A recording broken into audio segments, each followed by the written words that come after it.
Hi, and welcome to the Betta Blinds how-to video guide.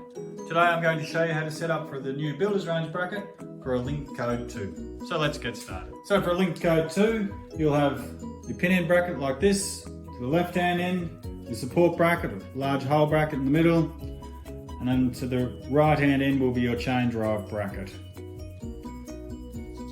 So the new componentry looks like so. So it's got a cog. Once it engages, it's locked in position so they run together. It's also a universal bracket as I mentioned previously. So now it's code 3. Looks like so.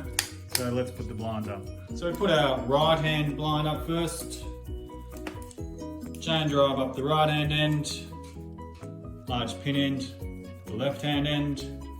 So you put your chain drive in place. Push the blind in, might have to turn that a little bit, pops in. Then you want to put your left hand blind up, pins should look like so, all the way out for the right hand side, the left hand side out by one turn. I like to do it this way, you can line up the blind, the bottom rails, you can line those up. So you put the pin end, don't engage the cog. Get as close as you can and then engage the cog.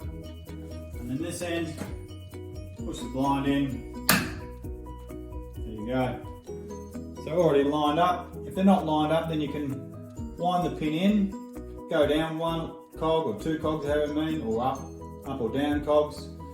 A slight adjustment you can do once the blind is up. Test the blind. Run it up and down a couple of times, make sure it's tracking okay.